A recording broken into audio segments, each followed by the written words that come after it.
Pourquoi nous, dirigeants, acceptons cette situation sans fin et d'être manipulés par Tshisekedi ou ses soutiens? L'Afrique du Sud ose même menacer sur ce qui pourrait arriver ensuite, et ainsi de suite. Bien sûr, on verra de quelles menaces ils parlent. Ils auraient dû faire ce qu'ils menaçaient de faire: nettoyer l'Est du Congo ou combattre ceux qui essayaient de le faire. Toute la communauté internationale est donc perdue.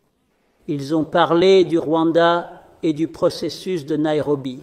Franchement, même ici, aidez-moi à comprendre tout ça.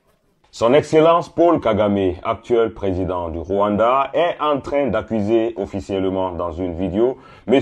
Cyril Ramaphosa, actuel président du Sud-Afrique, d'être complice et de soutenir M. Félix Tshisekedi dans ce qui se passe à l'est du Congo, précisément en Goma. Dans cette vidéo, si on regarde jusqu'à la fin, on attend M. Paul Kagame dire que les gens qui sont en train de s'aimer la terreur à l'est du Congo, précisément à Goma, ne sont pas des Rwandais, mais plutôt des Congolais, et que c'est un problème entre Congolais et Congolais. Et que M. Cyril Ramaphosa, malgré tout ça, est en train de soutenir M. Félix Tshisekedi à dire que c'est le Rwanda qui est en train de perpétrer tous ces crimes dans la région du Nord Kivu. Et pour officiellement montrer son soutien au Congo et au président Félix Tshisekedi, son Excellence Cyril Ramaphosa a appelé tous les Sud-Africains à soutenir les troupes déployées au Nord Kivu, ce qui fait réellement peur à M. Paul Kagame. Ces 2 derniers jours, lundi et ce matin, j'ai parlé au président sud-africain qui m'a contacté sur ce sujet. Vu leur implication à l'est du Congo, il prétend aussi jouer un rôle de pacificateur.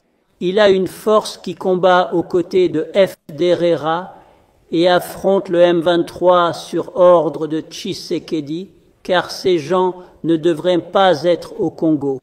Que ces gens ou le M23 ne sont pas rwandais, s'il vous plaît.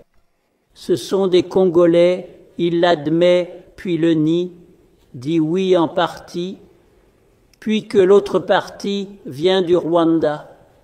Et ce sont les « pourquoi nous, dirigeants, acceptons cette situation sans fin et d'être manipulés par Tshisekedi ou ses soutiens.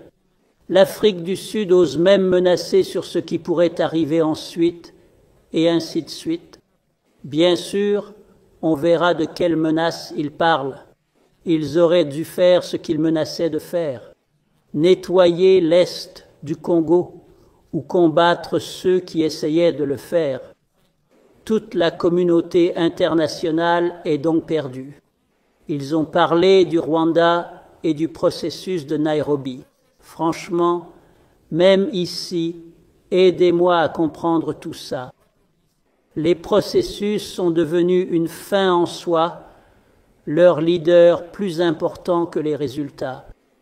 Le processus de Nairobi est devenu une affaire en soi. Pour le Rwanda, on dirait qu'on ne peut rien dire qui déplaise au président Lorenzo.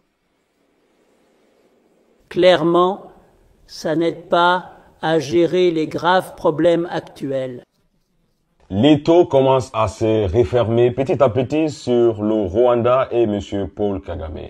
Vu que M. Cyril Ramaphosa, président de Sud-Afrique, un grand pays dans cette région de l'Afrique qui est en train de soutenir le Congo dans cette histoire de Goma, je pense que voilà, il commence à avoir maintenant peur. Et selon les informations qui circulent sur les réseaux sociaux, il paraît qu'il avait cherché à rentrer en contact avec M. Félix Tshisekedi pour qu'il puisse parler de paix.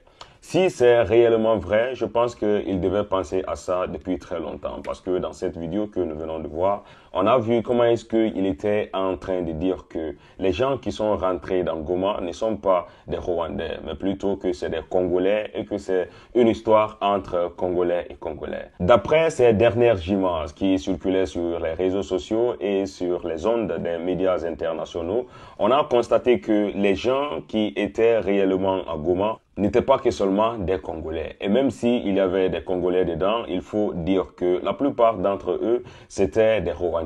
Et les équipements qu'ils avaient, l'habillement qu'ils avaient, bien sûr, étaient rwandais. Cette situation devient de plus en plus compliquée pour le Rwanda, un petit pays comme j'étais en train de le dire. Et je sais très bien que les gens vont essayer d'écrire en commentaire que voilà, la taille d'un pays ne fait pas réellement sa force. Je suis d'accord avec ça.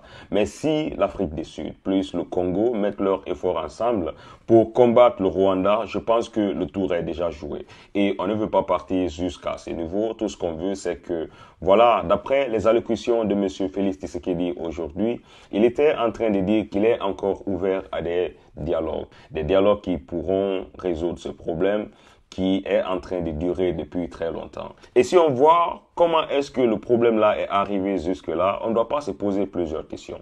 Sur cette chaîne, on avait publié une vidéo hier et dans cette vidéo, il y avait des preuves qui étaient en train de nous dire que l'Union européenne, c'est-à-dire tous ces pays de l'Europe, ont signé un accord avec le Rwanda en vue d'acheter des matériaux qui sont réellement recherchés pour l'industrie de téléphonie, de communication et surtout de ces histoires d'intelligence artificielle qui sont en train de prendre le dessus actuellement. Et tous ces matériaux, quand on voit côté géographie, il n'y a pas de ces matériaux au Rwanda. On ne peut que les trouver au Congo. Ce qui justifie ici leur avancée vers Goma, la région où se trouve le condensé de toutes ces matières premières dont nous sommes en train de parler. C'est pour nous montrer que d'une part ou d'une autre, le Rwanda avait confiance à ses alliés occidentaux qui a signé un contrat avec eux en vue de les procurer de ces matières-là. Mais je pense que c'est perdu. Et petit à petit, l'étau se referme sur M. Paul Kagame.